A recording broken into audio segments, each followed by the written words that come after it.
Fox on it.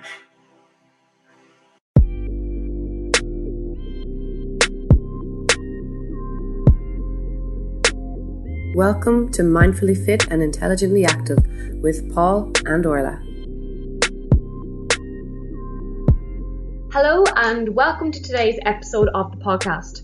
From the title, you can probably see this isn't our normal style of podcast. We usually always focus on something quite mindset-y or lifestyle or practical tips to help you out on your fitness journey. But this is something that has really been brought to our own attention, so we decided to delve into it and just see where it went. We're going to be talking about relationships and how to better your own relationship, both with yourself and with your partner, and work together to make it a better whole altogether.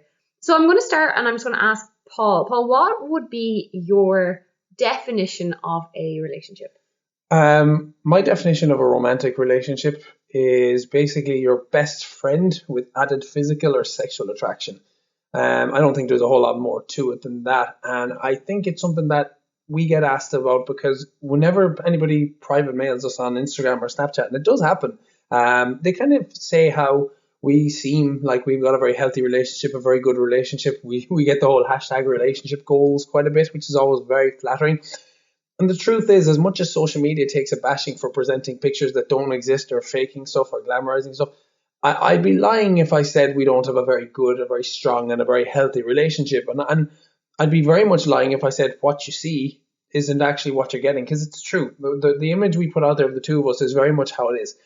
I only say that not as a humble brag, not as any form of brag, but because it's true.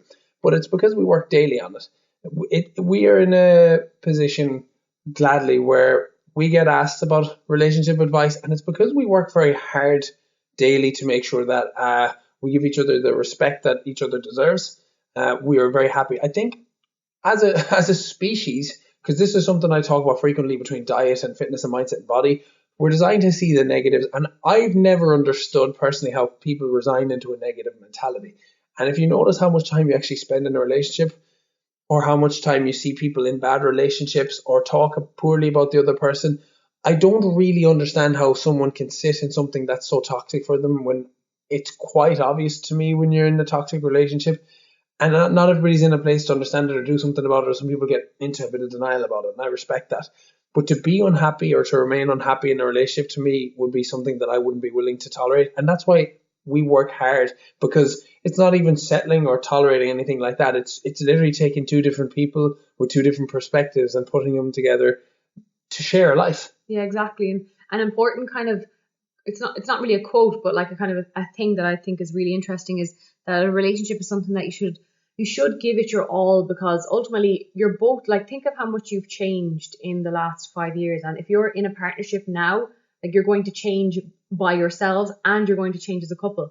And a relationship is never going to be a finished product, because you as a person are always evolving and your thoughts are always changing. So you have to be there and willing to challenge your own frame of mind and your own thoughts and respect the other person's, because you're constantly going to be changing and it's never going to be that finished product. And of course there'll be ups and downs and there'll be times when you can't see the other person's point of view, but you have to respect that however strongly you feel about your point of view, that person, however strongly I feel about something, you feel just as strongly about the opposite of it. If it's something that, we're having a disagreement over, we have to respect that and try to come to terms with it. Yeah, and I don't actually think that that's much of a problem, to be honest with you. I think it's the communication or lack thereof in a situation like that becomes the problem.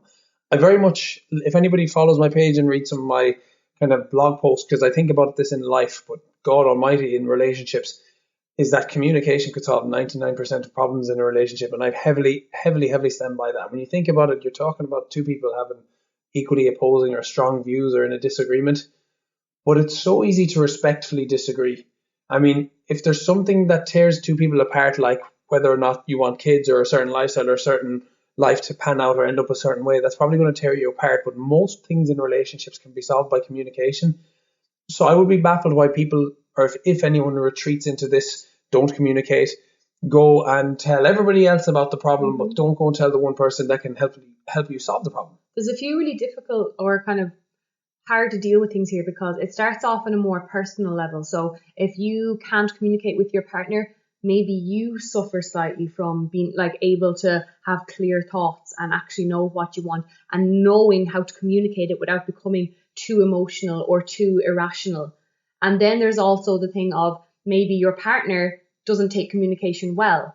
So there's different things to work on there. So like even just for yourself, if you journal or if you talk to your partner about how to communicate and how to get your point across without trying to argue or without becoming too emotional, or let them even know, like say if we disagreed on something and I just got upset, but the tears kind of just came with the disagreement, I need to vocalize that. I almost feel like it's, as if you had to write out like a step-by-step manual of everything. Just say everything that's on your mind. And I don't mean like irrational stuff like, oh, you never clean the dishes, or something silly like that. But if it's like, look, I'm crying, but I'm not that emotional. These tears are just coming with it, but I need to get my point across about this. And you need to almost say everything that's in your mind in a rational way, like you're writing directions for something. Yeah, no, absolutely. Because when you talk rationality, and I'm not sure if there's any kind of term for this, but like how often would you see it where it gets pent up and it gets held in, and the ability to communicate and stuff that you've done on a grander scale there, I say, in a relationship might have pissed me off, and then some evening you forget to bring home the milk, or you forget to do the washing, and I roar at you about the milk. Yeah. It's not about the milk. It's about all the pent up frustration that's come with the relationship, and it's been my inability to tell you how upset I've been. And that's just one example, but I've seen it, for example, because I would be very, very strong personal observer on others, and this isn't any kind of condescending holier than thou, I know how people's life should be, but the truth of the matter is, and I can only speak my truth in life, is that I take so much in life from observing others. They say every person you meet is someone to teach you, and I think it's the truest statement in the world. I meet some people, I'm like, oh, I hope I come across like you.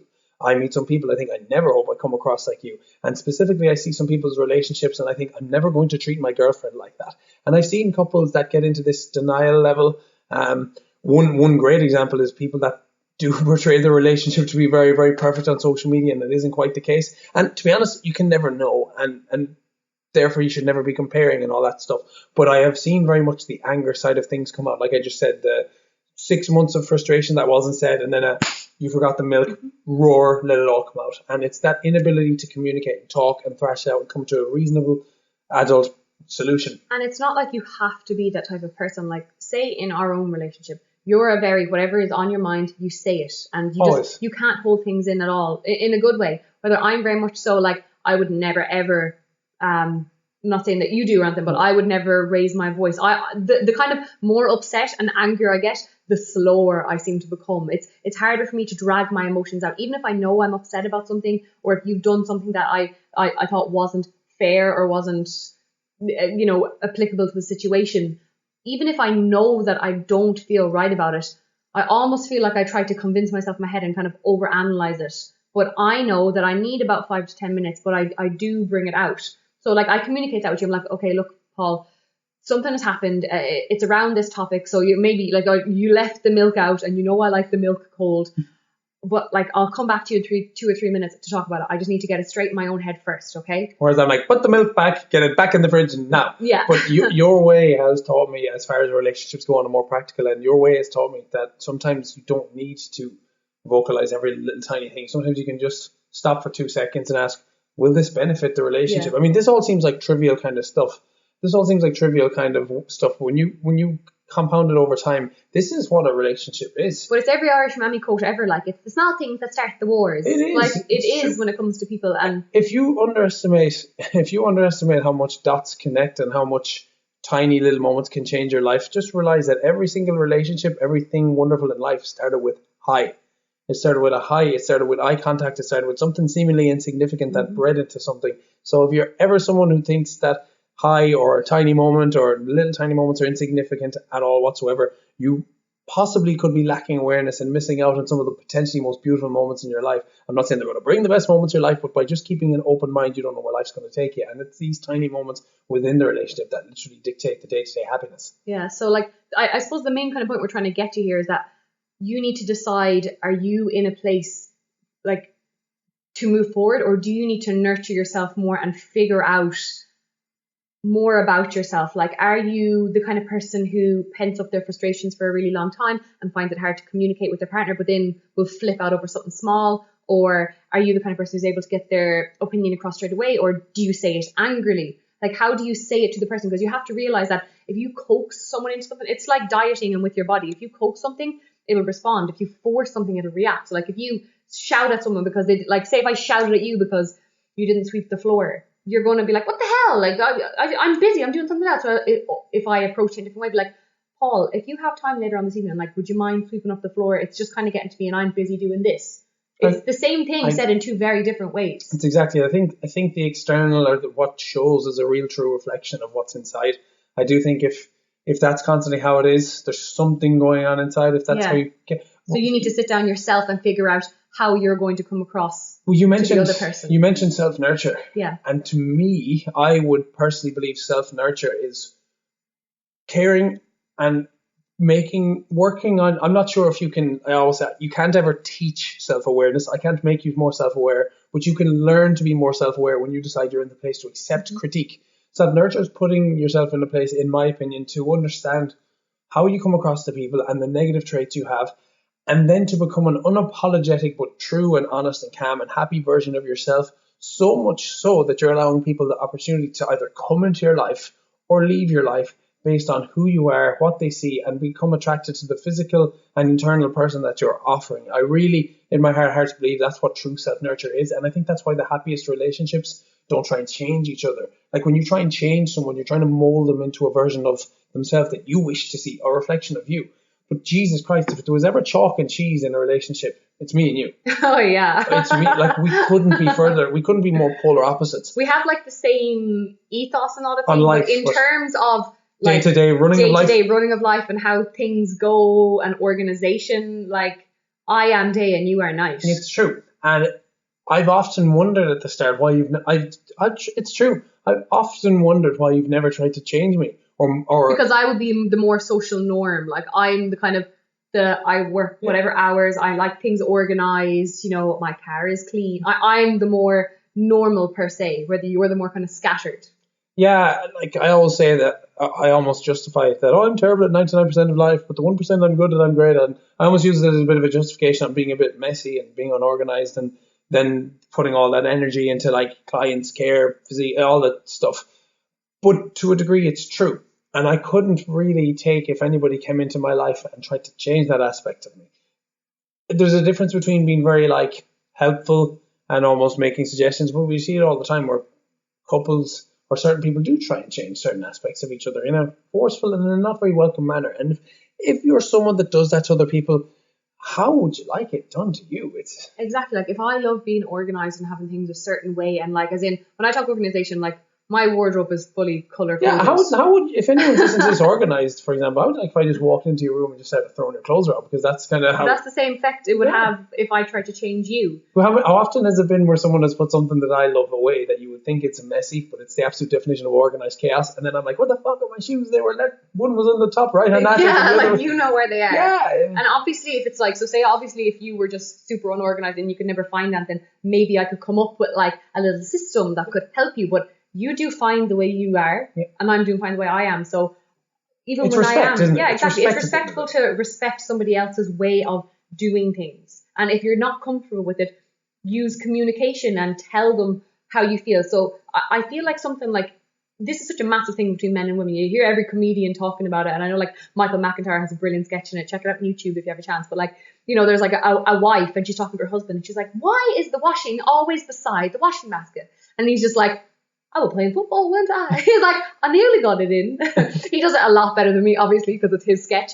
But instead of talking about, you know, why that annoys her, because, you know, maybe she's been up since like 4 a.m. with the kids and she has to go around, her back is sore from trying to play with the kids and pick them up and feed them and everything. And like to turn around and see the flipping washing on the floor, like she just wishes it was in the basket. But she'll allow that to pent up for ages, and then she'll just scream at her husband. And just keep in mind, that's not even a thing in his mind. Yeah, exactly. I'm speaking for every husband out there. That's one really good point, actually, we should raise. That, like, I always, you know, people always say, like, men and women are chalk and cheese and black and white. And, like, yes, we think very similarly about certain things, but, my God, our observations on things are totally different. And, like... If you were to get mad at me for certain things, I'd be like, in shock because they're not actually things in my world. Yeah. Like, all that, everything we see is perspective and everything we hear is observation, all that phrase. There's so true to a degree. Like, I'm just going to give the tiniest analogy, and this might make no sense to people, but when I was watching football today and I was up on the edge of my seat, almost watching it as an art form, and you're like, that wasn't that good.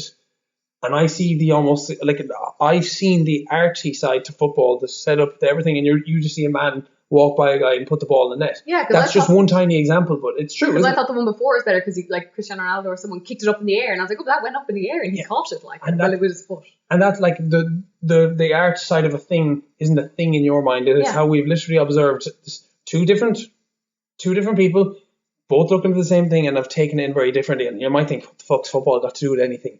But certain things aren't things in people's existence. If you were to get mad at me and shout at me for not putting my t-shirt into the top drawer and closing it, it sounds so trivial, doesn't it? But this is the kind of stuff that does piss people off. Exactly, yeah. But you need to know those kind of boundaries and have the awareness to recognize that different things are not things to other people. But that's where communication comes in. And if I said it to you nicely and was like, how come if I asked you the question, like instead of coming with a threat straight away, be like, why didn't you put your t-shirt in the top drawer? And like people will listen to this and go, I'd never fight about a t-shirt. Well, you wait till you get a boyfriend or girlfriend, you will fight about a t-shirt.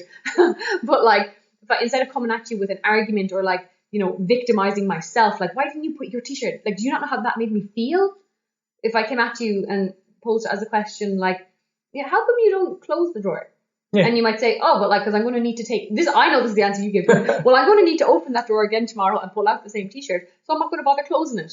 And like in your head, there's rationale behind that. So unless it's actually making a massive difference to my day, I need to chill the F out. Like. Yeah, and I do think that's where it comes into again. And when we say the phrase "stop trying to change people," you might assume that it's trying to change them on such a large scale. Like, oh, I wouldn't do that. But I personally think by suppressing day to day, I'm in trouble to myself here, but I personally think on all aspects of society, whether it's school or whether it's relationships or couple or everything or anything, the suppression of one's natural personality and self is the greatest gateway to unhappiness and anxiousness and anxiety and everything. By doing time, and as you say, the small things start the war. By suppressing the little pieces of me or you or everything else, you are having the greatest anxiety and the greatest unhappiness. When you actually think about it, and I relate it back to everything, how many people do you know that are afraid to walk into a public gym? Something you and I do daily, for example. How many people do you know that are actually afraid to make eye contact with that really attractive guy or girl that's across the way for fear of looking stupid?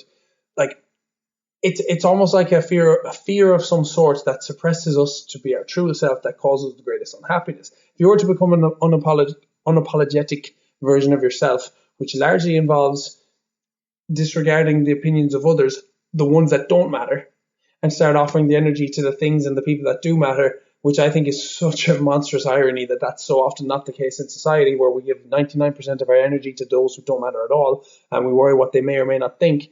And it's so disproportionate how actually much they give a fuck when we've got a handful of people or a potential one person in our life that could really take so much from who we are. They could literally you could meet that one person that they've always lived life a certain way and they couldn't possibly live it another way. They might be, regimented and disciplined, and they might have tunnel vision or even they might be limited in their own beliefs, and it takes that chilled out, laid back personality that you possess to change their perspective, and you've opened their mind and you've opened their life, and in return you've taken your strengths and you've given them back that stuff, and that's the one person whose life you've changed, and you could have lived the happiest life ever for 60-70 years because you stopped giving a shit about crap that didn't matter. But sadly, so many people will worry about the 99% of crap that doesn't matter and the people that don't matter and the people's opinions that don't have any bearing on your life when it doesn't even exist. Exactly, yeah. And kind of feeding on from that is the point that I think is really important about the actual effort that you do make with people. Yeah, in terms of, like, huge. This is something so silly, and I know I've said it to my own parents.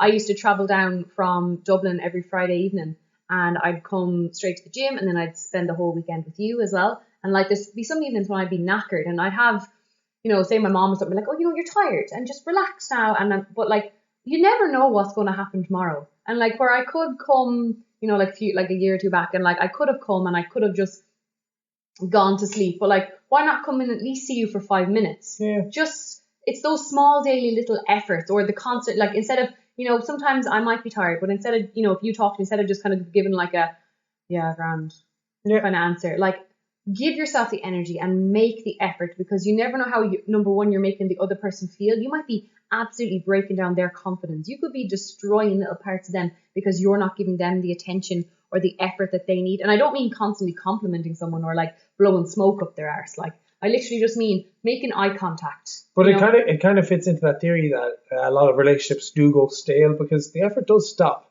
I mean, it's and funny. then they'll complain. They're like, there's no spark anymore. That's exactly it. I mean, you're 50% of the fucking You control. both have the two matches, like, and you're both just turning them upside down and putting them in water. Yeah, and it's going to go on. It should go in two ways. There's no spark and it fizzles out and it ends, or else you reignite it and it continues. But it shouldn't fizzle out and continue. But so many people it does, and they go into that sunken cost effect. It's funny because this is why I personally wanted to make this podcast. I had someone recently the other day who's like had quite a lot of relationships tell me that our relationship gave them faith that they exist, that it's all the ones they've ever had, the spark has faded after 6 months, or they kind of retreated, or even everyone they ever speak to kind of speaks somewhat negative about their partner and all this stuff. And if you, to a degree, I mean, you probably will have heard this before, but it's true. If you treat every date or every occasion like it's your first, I'm not saying show up with flowers and some kind of and some tongue-tied attempt to chat the person up, but I'm serious. If you actually show the enthusiasm of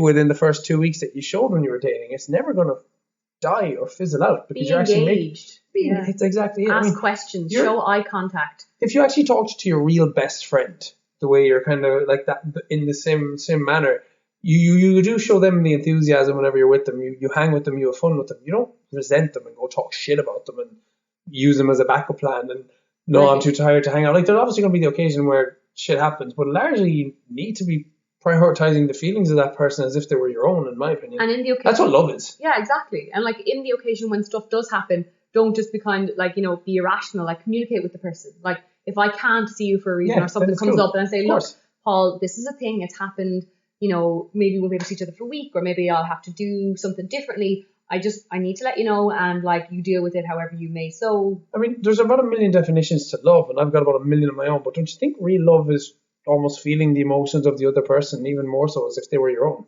Yeah, exactly. And rationalizing that and understanding that, like, however strongly you feel about your thing, another person feels a different way about it, and you have to respect that, because like you're not the same person. You're in a relationship and you might have the same views on a lot of things, but you're not the same person. Yeah, it's true. And I mean, you're going to mature and things are going to change along the way. It's easy to look at a relationship and think, oh, they're the finished article, or that couple are the finished article. But no one ever just became into a relationship as the finished article. It takes day-to-day work.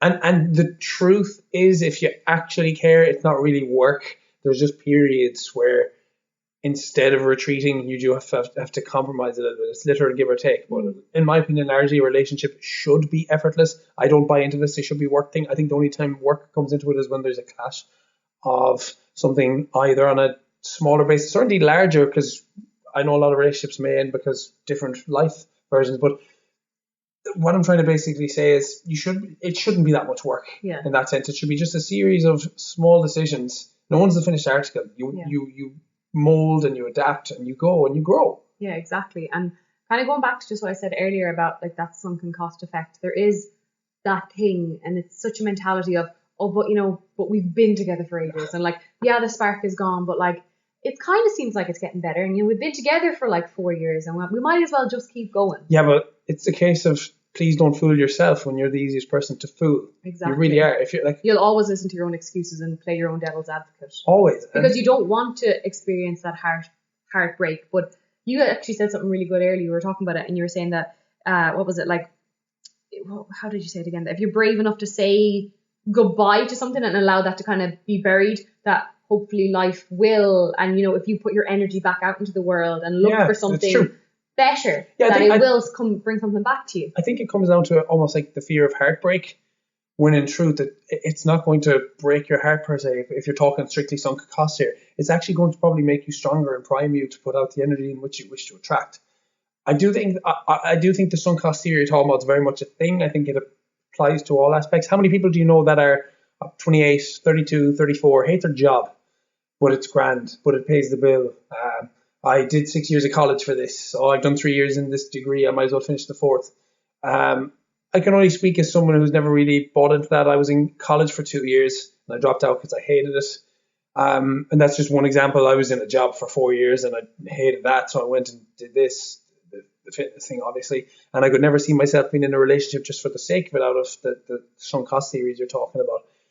It's easy because it's comfortable and you can retreat and tell yourself to think, oh yeah, it's grand, it'll be fine, everything's going to work out in the end. But time is short and it's precious. And the greatest hardship in life is that we think we have way more time than we actually have. If you're settling for fear of heartbreak or for fear that it's going to be tough, it's just priming you to be stronger on the other side, to literally allow what you deserve to come into your life. It's something I feel very strongly, feel very passionately about.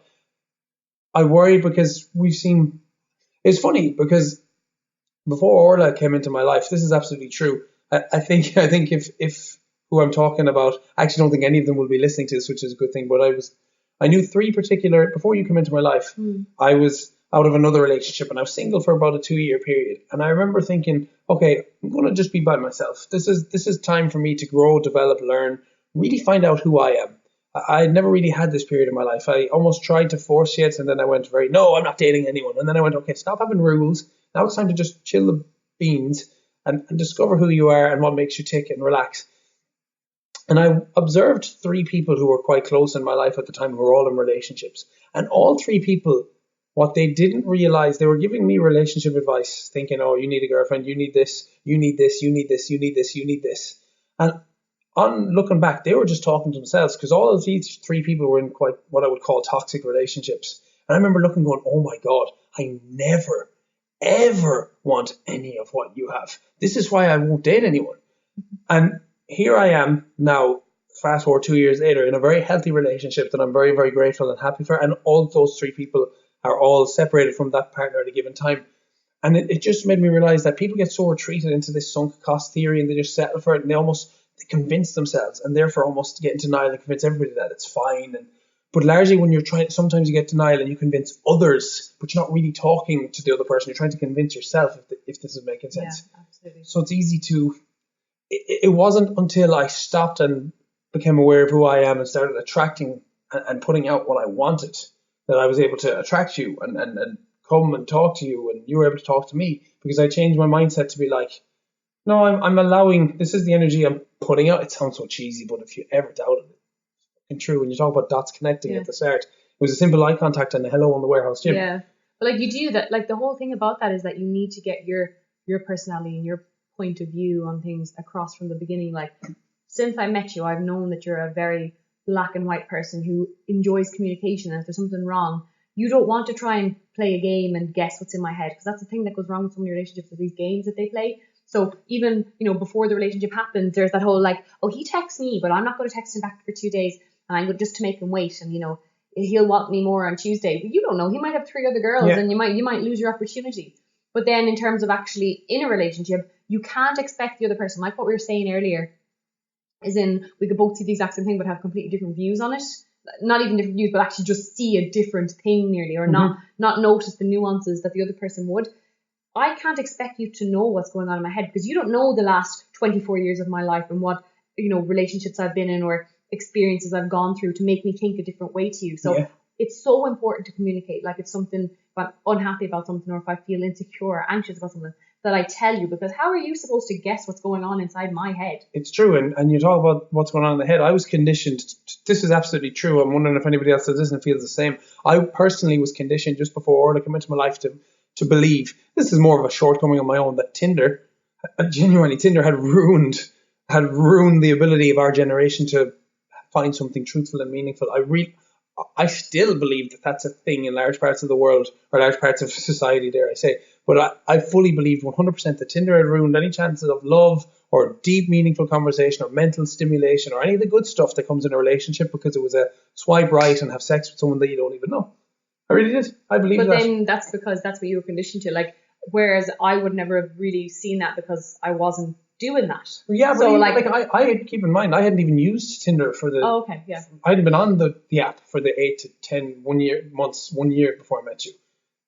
But genuinely listening to friends and hearing people talk, going, yeah, swipe right, over in a half an hour. But then you just have to go out and look for what you're looking for. It's true. You have to put out the energy you want to attract. Exactly. Even just in terms of if you have to do what you want to attract. So if you don't want to meet someone on a dating app because everyone's the same, on a dating app, that's the thing. Then go out to a bar or go to a gym or go to a coffee house and just strike up a conversation with someone. If that's how you'd like to be approached, why don't you go and approach someone like that? And yes, it's going to take time if you don't have a lot of confidence. But if you don't have confidence and you're sitting there in the coffee shop kind of looking down at your book and not talking to anyone, but that's how you'd like to be approached, how do you expect someone to approach you? It's true. You have to put out what you want. No, it's true. And I do personally, this is going to sound very hokey and weird, but I do genuinely think a lot of people worry about the what if mentality. I wouldn't anymore. And you could walk in and think, oh, what if they reject me? What if they reject me? And if they reject you, so what? It's a case that if they rejected you and maybe if they hadn't, that you were going to go over to the house and collect them for their date, and then you would have got hit by a car and died. So fate was obviously decided that it wasn't meant to be for you, and therefore you weren't supposed to date them, and now you're alive and healthy. And I genuinely think like that. I have such a your thing is the whole what if. Mine is always what if, but my answer is always and what? And what? Yeah, that's your thing. I love and what? It's true. What's the word? Someone rejects you. Okay, so get on with it. Get over it. You can't let all those small things knock you down. Let them build you. You have a really interesting that we were talking about the last day, and it was that for everything that's gone wrong, instead of blaming someone. Oh yeah, it's something that brings. I inadvertently had this theory probably all my life, and then I think I overheard someone say it the other day online. I can't even remember, but if you're stuck in the stupid mentality of blaming everything that's gone wrong in your life on other people, then be fucking sure you're going to blame people for what's gone right in your life. It's no. So, do you want to talk about it in terms of a relationship? Yeah, I mean, well, it's no. If I were to start talking, I mean, I would blame all my crappy friends and crappy relationships for the fact that I'm such a strong communicator in a relationship. Because you know that you hate that people couldn't communicate. Yeah, I will I'll blame bad PTing or bad coaching on the fact that now I'm so in tune with my body that I never want to experience that feeling of hating my body again, and that I want to celebrate wellness and stuff. If you're going to blame everything for what goes wrong, then I'm really grateful that everyone or everything that somehow have, dare I say, let me down in the past has shaped me to become the person I am. Because it's not just someone's fault if they're bad, because you react. It's your reaction, and you either become better or bitter, as they say. So I'm not one to blame anyone for anything wrong, good or bad, but I do believe if you're blaming for the bad and it's everyone's fault when something goes wrong, then be sure as hell you give them credit when the shit does go right, because everything is just a reaction.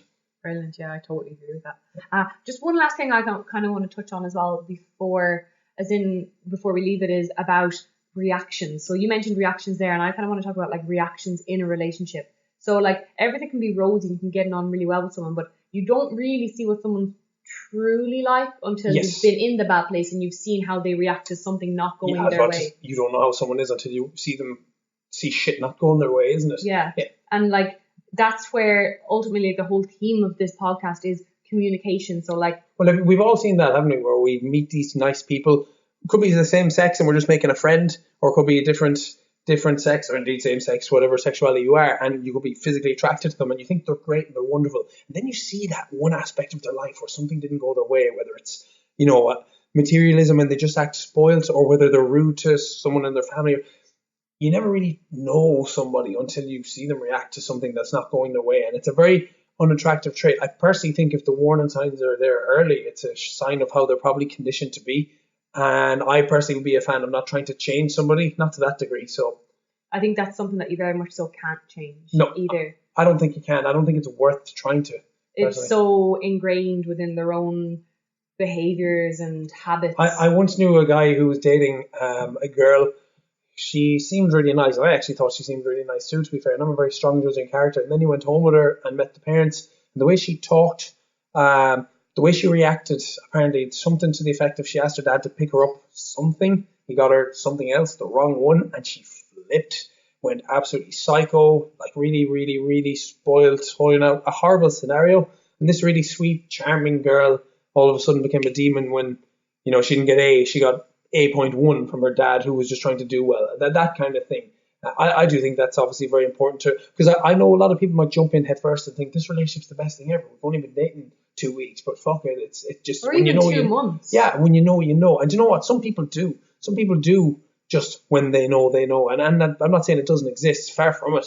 I know people that have met someone and from the first glimpse it's worked, but I would advise personally an air of caution until you've seen Something not only the go good, wrong, but something the bad, something involving the bad. Or even just in terms of if someone's going through a tough period, like if someone suffers really bad from anxiety or kind of like sadness or like depression, although I don't wish that upon anybody at all, like, but you know, some people do experience that, and how your partner responds to that. Is it this bloody thing again? Yeah, well, or is like it's like important. you always say, like, people don't choose to be sad and things happen for a reason, and how your partner responds to that.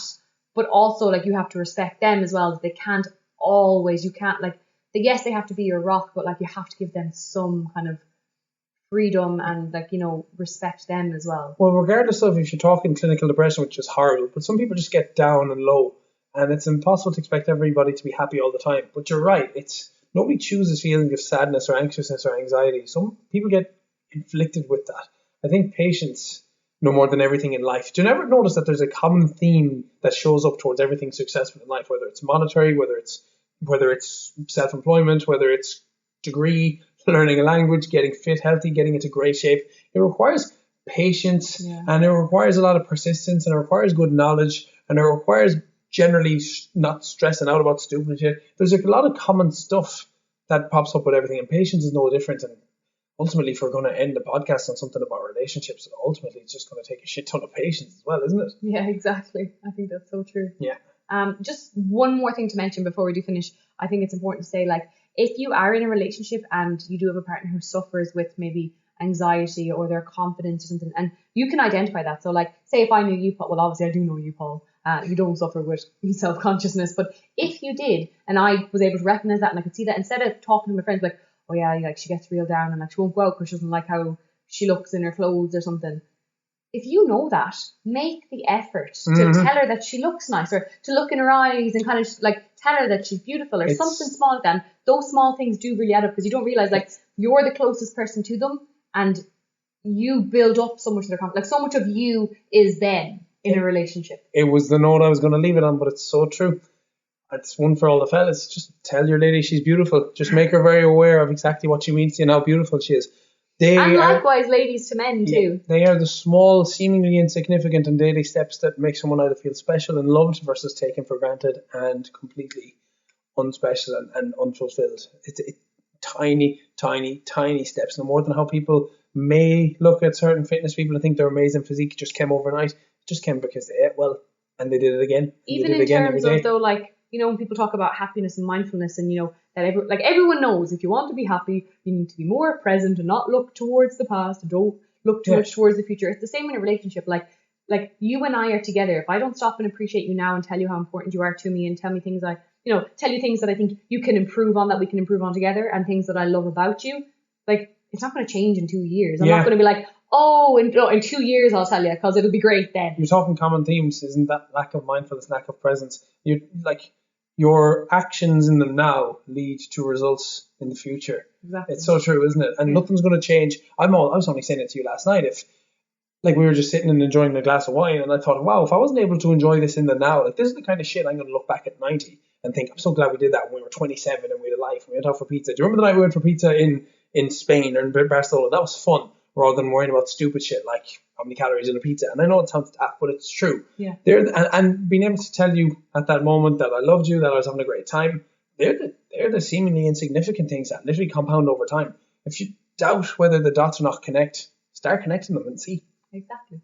I think that's a brilliant note to end it on. And if there is anybody who listened to this and would like to get in touch or talk about this, or, you know, thinks that some of the points you raised are valid, do feel free to share it with your friends, or DM us on Instagram, or send us a Snapchat. It's all in the show notes here. If you just click through on whatever medium you're listening to it on, all our Instagram, which is Paul_and_Orla, ORLAITH, is there.